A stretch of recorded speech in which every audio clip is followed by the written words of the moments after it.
Hola, ¿qué tal? Bueno, voy a hablar sobre un libro de Paul Ricoeur, imagino que se pronuncia así. Yo conozco a este autor gracias a Enrique Dussel y pues bueno, se ve que lo conoció en la me imagino. Aquí está el libro, ¿no? Esta es la edición de Trota, pero igual está la del Fondo de Cultura, por ejemplo. Ahora bien, pues sí, la verdad es que es un texto que quisiera hacer un video porque cuenta con muchísima erudición, ¿no?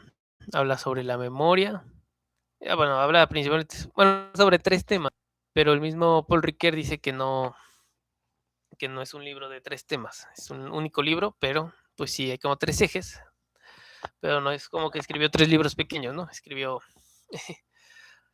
una gran obra, y justo habla principalmente de la historia, del olvido y de la memoria, ¿no?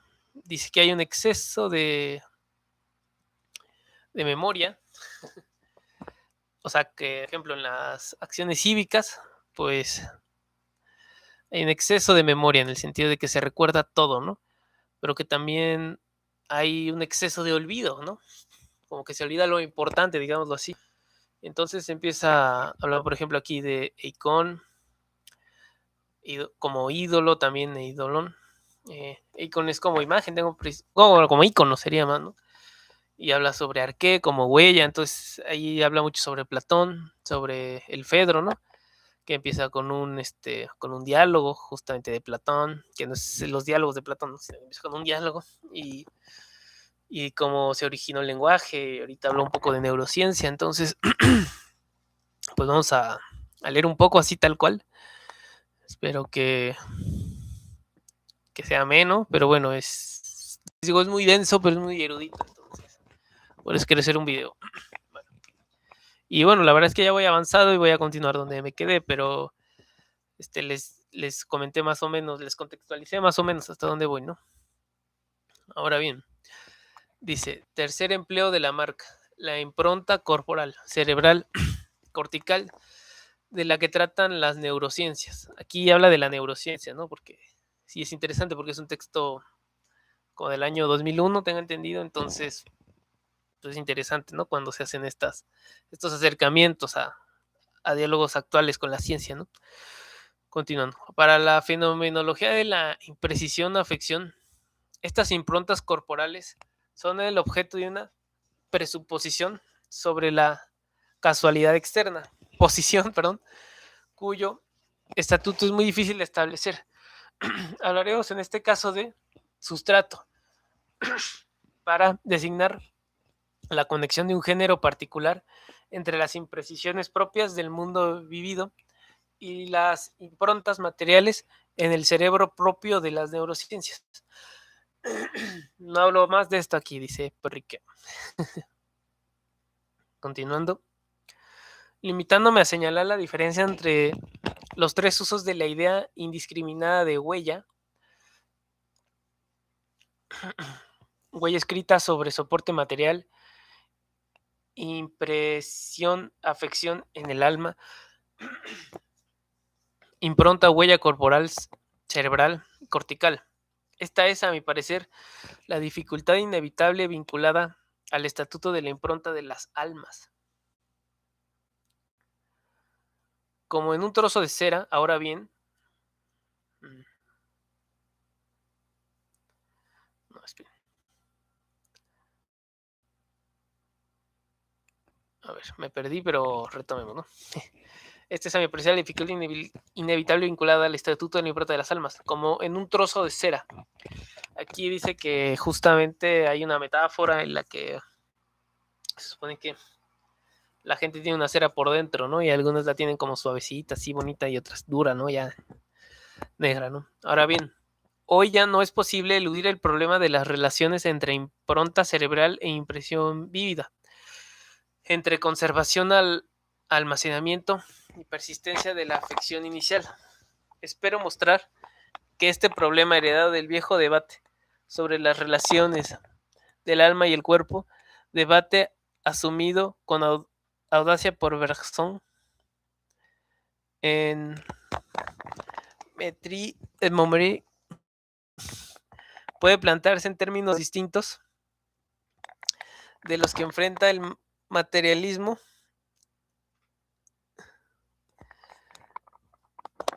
y espiritualismo. No tiene esto que ver con dos lecturas del cuerpo, de la corporeidad, cuerpo-objeto frente a cuerpo-vivencia, desplazándose el paralelismo del plano ontológico, lingüístico o semántico. Okay. Y bueno, aquí ya. Ahora vamos propiamente con Aristóteles, ¿no? La memoria es del pasado. En ese segundo plano erístico y dialéctico, heredado de Platón, puede situarse el tratado de Aristóteles, llegado a nosotros con el título latino de Memoria et Reminiscentia, entre una recopilación de 9 pequeños tratados llamados tradicionalmente Parva Naturalia. ¿Por qué un título doble?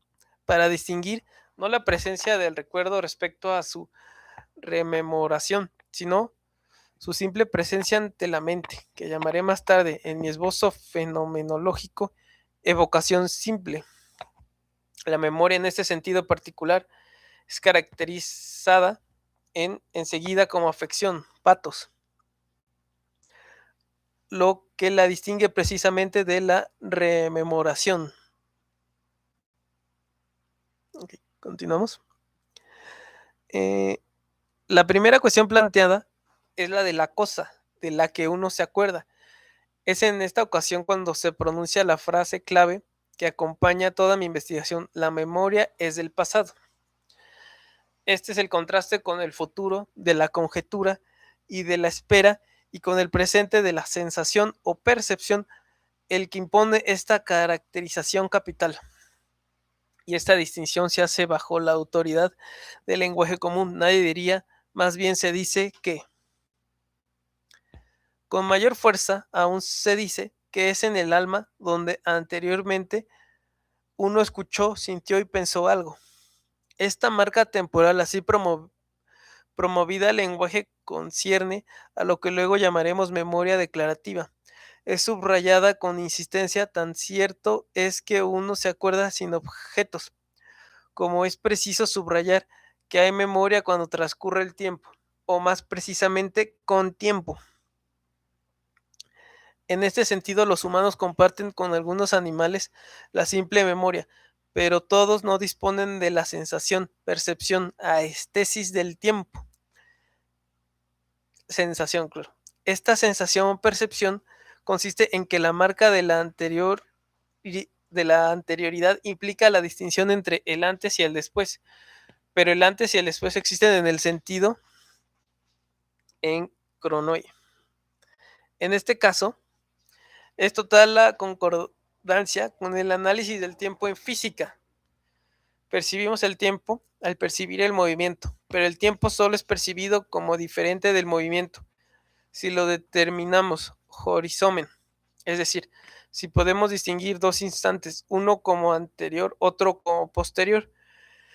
En este punto, análisis del tiempo y análisis de la memoria superponen.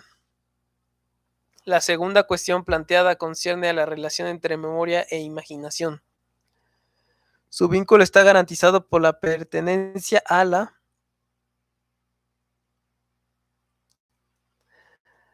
misma parte del alma, el alma sensible, según un modo de partición ya practicado por Platón.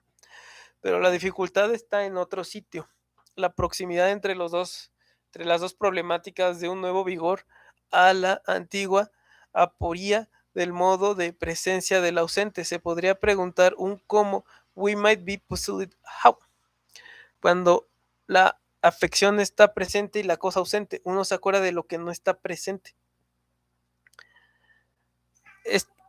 Esta aporía, Aristóteles responde con lo que le parece evidente: que la afección producida gracias a la sensación en el alma y en la parte que la conduce sea considerada como una especie de pintura, de la que afirmamos que es la memoria. O sea, en los manuales de estética nunca se habla de esto, ¿no? Y aquí no quiero hablar de estética, pero está hablando de estética, digamos, ¿no? Porque está hablando de sensación de aesthesis, pero una pequeña nota al margen, ¿no? Nos encontramos una vez más con una terminología nueva que nos interesará más tarde con la problemática bien conocida de la ECON y con ella de la impronta, tipos, vinculada también a la metáfora del sello. Sin embargo, a diferencia del teto, que coloca la impronta en las almas, aunque tenga que tratar a estas como entidades impregnables, Aristóteles asocia el cuerpo al alma y elabora sobre esta doble base una rápida tipología de los efectos variados de improntas. Pero nuestro autor no se queda en esta metáfora, surge una nueva aporía. Si esto es así, pregunta, ¿de qué se acuerda uno entonces? ¿De la afección o de la cosa de la que ésta procede? Si es de la afección, no es de una cosa ausente de la que uno se acuerda. Si es de la cosa, como percibiendo la impresión, podríamos acordarnos de la cosa ausente que no estamos percibiendo. Como otras palabras, como al percibir una imagen, uno puede acordarse de algo distinto de ella. Continuando. La solución a esta aporía reside en la introducción de las categorías de alteridad heredada de la dialéctica platónica. La agregación a la noción de impronta de la del dibujo de inscripción se diría hoy grafé, encaminadas. En efecto, corresponde a la noción de inscripción, implica una referencia al otro, el otro distinto de la afección como tal, la ausencia como el otro de la presencia. Tomemos, dice Aristóteles, un ejemplo. La figura pintada de un animal. Se puede realizar de este cuadro una doble lectura, considerarlo en sí mismo como simple dibujo pintado sobre un soporte o como una copia, dicen nuestros dos traductores. Se puede hacer esta lectura porque la inscripción consiste en las dos cosas a la vez. Es ella misma y la representación de otra cosa, alou fantasma. Aquí la terminología de Aristóteles es precisa. Reserva el término fantasma para la inscripción en cuanto a ella misma y el eikon para la referencia al otro distinto de la inscripción. La solución es hábil, pero presenta sus propias dificultades. La metáfora de la impronta. La de la inscripción quiere ser una variante. Recurre al movimiento, la del que proviene la impronta. Ahora bien, este movimiento remite a su vez a una causa exterior. Alguien, algo reprodujo, marcó la impronta, mientras que la doble lectura de la pintura, de la inscripción, implica un desdoblamiento interno a la imagen mental, o diríamos una doble intencionalidad. Me entender. Esta nueva dificultad proviene de la competencia entre los modelos de la impronta y de la inscripción.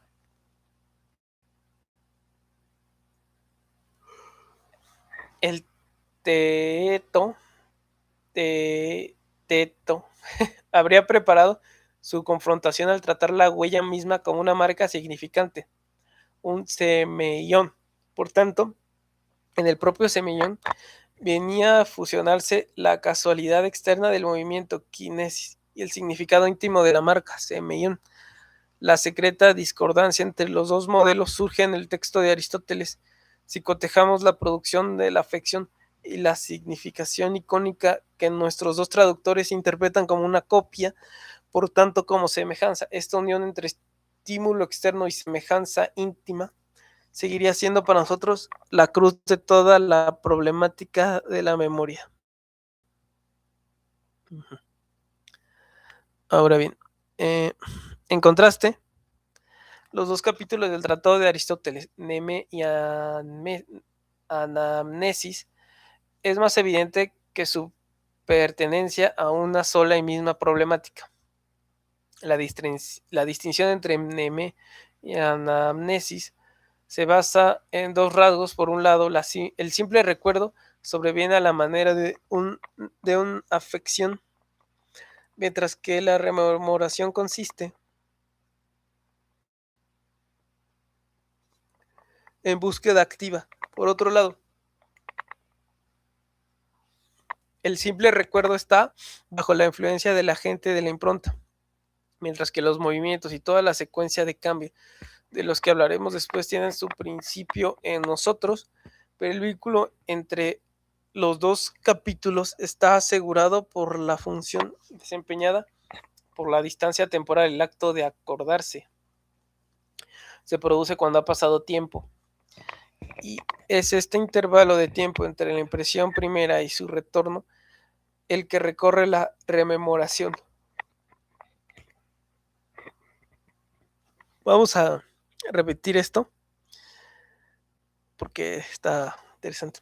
Pero el vínculo entre los dos capítulos está asegurado por la función desempeñada por la distancia temporal. El acto de acordarse se produce cuando ha pasado tiempo. Y ese intervalo de tiempo entre la impresión primera y su retorno, el que recorre la rememoración. En este sentido, el tiempo sigue siendo la apuesta común a la memoria, pasión, y la rememoración, acción. Esta apuesta, es cierto, se pierde un poco de vista en el análisis detallado de la rememoración.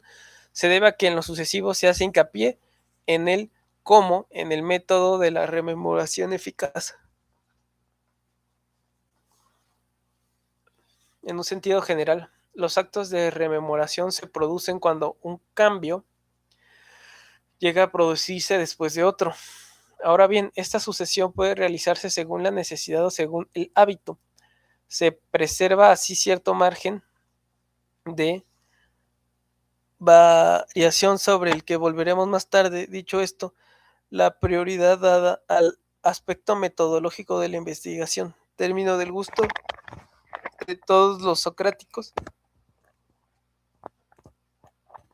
explica la insistencia en la elección de un punto de partida para el recorrido de la rememoración. De este modo, la iniciativa de la investigación incumbe a un poder buscar que es nuestro.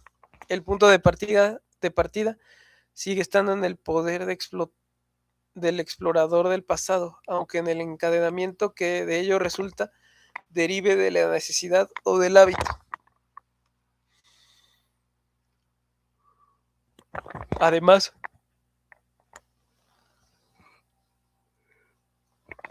durante el recorrido quedan abiertas varias rutas a partir del mismo punto de partida. De este modo, la metáfora del camino seguido es inducida por la del cambio. Por eso, la búsqueda puede perderse en falsas pistas y la suerte conserva su rol, pero no se pierde de vista la cuestión del tiempo y en el transcurso de estos ejercicios de memoria metódica. El punto más importante es conocer el tiempo. Este conocimiento se refiere a la medida de los intervalos recorridos. Medida precisa o indeterminada. En ambos casos, la estimación del más y del menos forman parte integrante de este conocimiento. Ahora bien, esta estimación incumbe al poder de distinguir y comparar magnitudes, ya se trate de distancias o de dimensiones más grandes o más pequeñas. Esta estimación llega hasta incluir la noción de proporción. Esta declaración de Aristóteles confirma la tesis de que la noción de distancia temporal es inherente a la esencia de la memoria y garantiza la distinción de principio entre memoria e imaginación.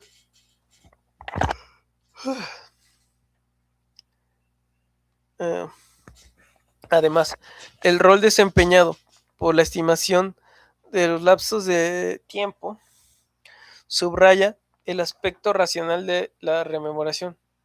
La búsqueda constituye una especie de razonamiento, silogismos. Lo que no es obstáculo para que el cuerpo sea implicado en el lado de la afección de la casa de la imagen, fantasma. presenta. A ver.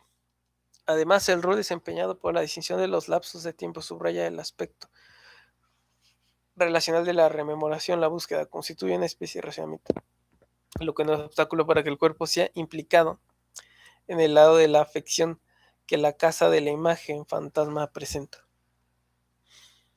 A la inversa de una lectura reductora, se engendra así una pluralidad de tradiciones de interpretación.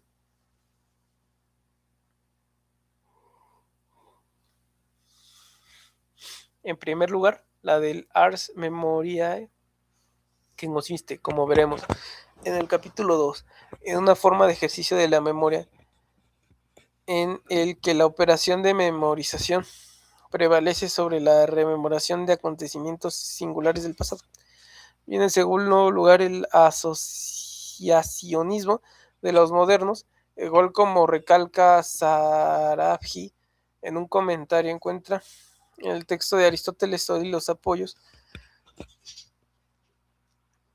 pero el texto deja sitio para una tercera concepción, en la que se recalca el dinamismo, la invención de los acontecimientos, como hace Bergson en su análisis del esfuerzo de rememoración. Al término de la lectura y de la interpretación de la memoria et reminiscenta de Aristóteles, se puede intentar apreciar la contribución a este tratado, a la fenomenología de la memoria. Su mayor aportación consiste en la distinción entre mnemé y anamnesis.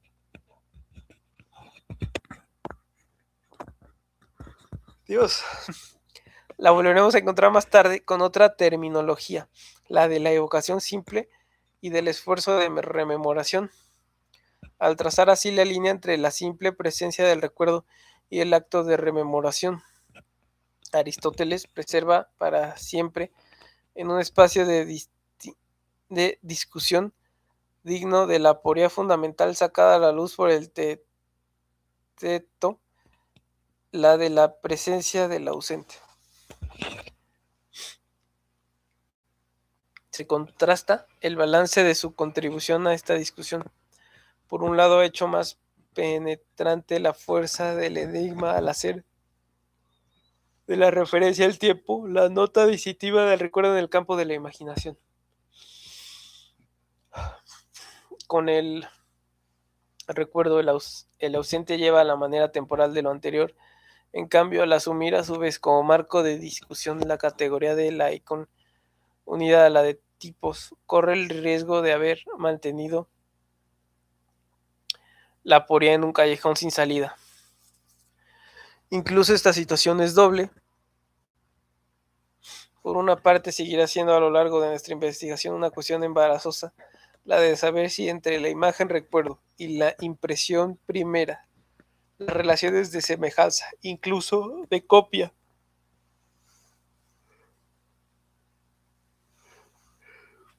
Platón había elaborado la dificultad tomando como blanco el engaño inherente a esta clase de relación, y en el sofista había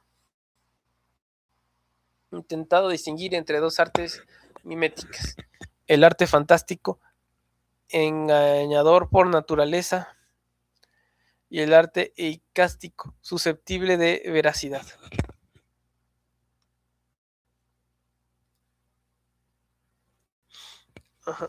Aristóteles parece ignorar los riesgos de error o de ilusión vinculados a la concepción de eikon centrada en la semejanza.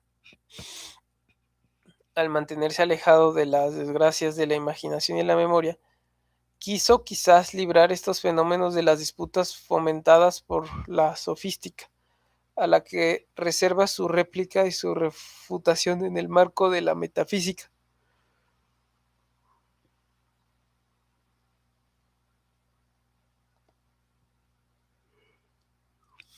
Principalmente con motivo del problema de la identidad respecto a sí misma de la ousia.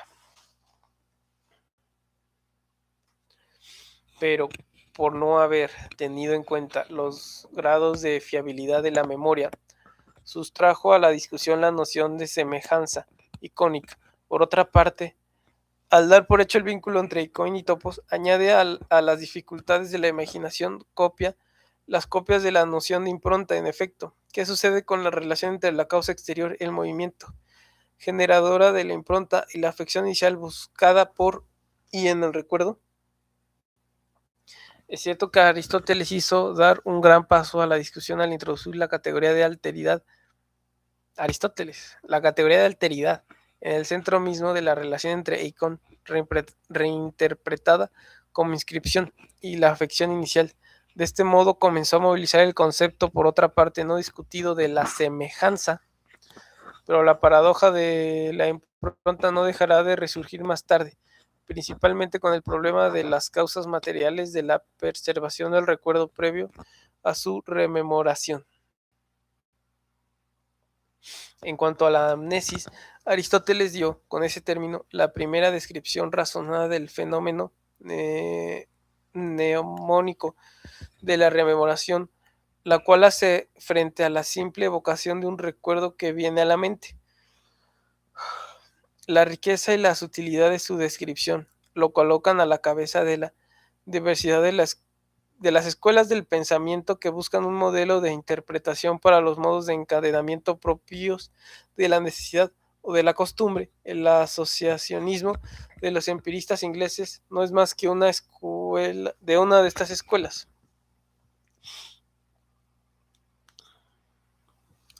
Pero lo sorprendente sigue siendo Aristóteles, pero lo sorprendente sigue siendo que Aristóteles haya guardado para describir la rememoración tal como funciona en las condiciones ordinarias de la vida, una de las palabras clave de la filosofía de Platón, desde Menón y de los otros grandes diálogos de la anamnesis, como explicar esta fidelidad a las palabras, reverencia debido al maestro, invocación de una autoridad capaz de llenar un análisis que, sin embargo, naturaliza la grandiosa visión de un saber olvidado de nacimiento y recordado por el estudio. Peor traición disfrazada de fidelidad. Podemos perdernos en conjeturas, pero ninguna de las que acabamos de buscar está fuera del ámbito de la psicología del autor. Ahora bien, cada una obtiene su plausibilidad del presunto vínculo temático que subsistirá entre la anamnesis de Platón y la de Aristóteles. Este vínculo temático es doble. Está en primer lugar en el plano aporético, la herencia de la Eikon y del tipos procedentes del teeto y del sofista. Platón suponía que esas categorías explicaban la posibilidad de la sofística y de la propia existencia del sofista.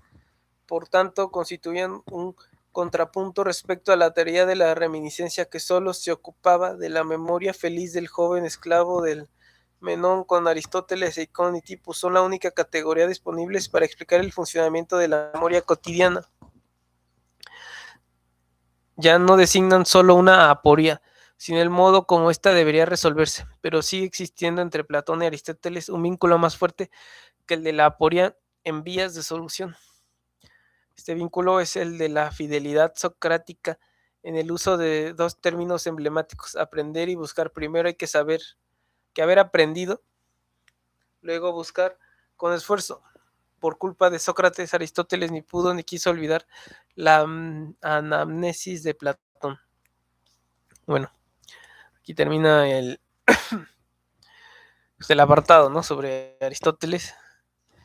Y bueno, vimos que sabe un montón de palabras en griego, las utiliza, habla de Platón, Aristóteles, etcétera. Y pues sí, es un texto muy rico que hay que desmenuzar bien. Aquí lo leí un poco a la carrera, pero bueno, espero hacer tal vez otros videos hablando sobre este magnífico texto. Y bueno, pues sí, a estudiarlo a fondo, ¿no? Porque no se entiende de primera, pero tal vez viendo este video 2 veces se pueda entender. Entonces, pues muchas gracias. Y bueno, Gracias. Bye.